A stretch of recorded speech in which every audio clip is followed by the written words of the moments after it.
এই কোরআন নিয়ে আলেমরা মনে করে যে জান্নাতের টিকিট বোধহয় আমাদের হাত দিয়েই দেওয়া সম্ভব। এরা জাতিকে ধোঁকা দেয়, ধোঁকা দিয়ে আমাদেরকে একটা ভিক্ষুকের জাতিতে পরিণত করছে আর কি।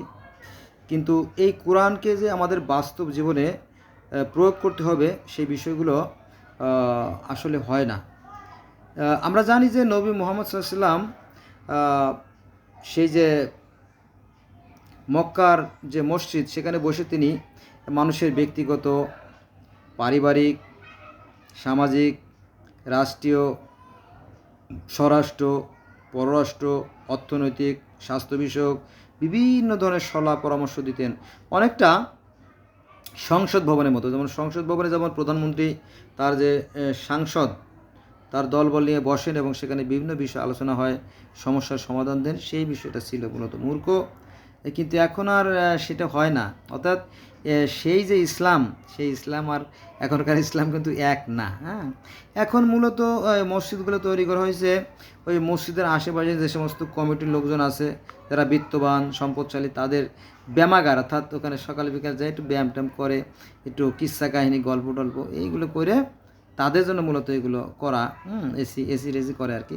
কিন্তু প্রকৃতপক্ষে ইসলামের সিটে ফুটেও আমাদের সমাজে আছে বলে আমি মনে করি না।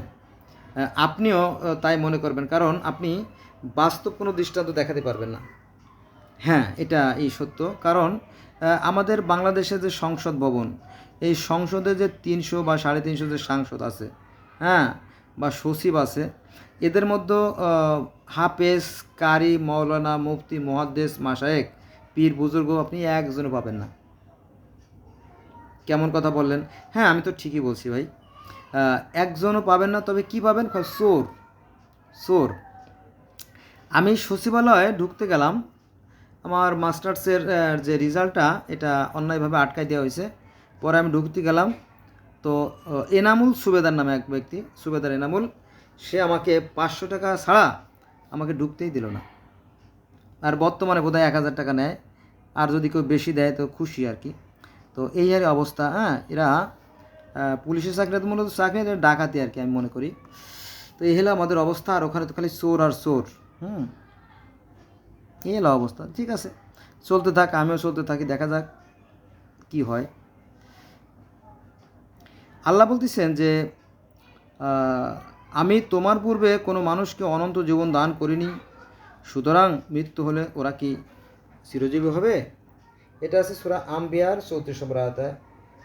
জীব মাত্রই মরণশীল, এটা সূরা আম্বিয়া 35।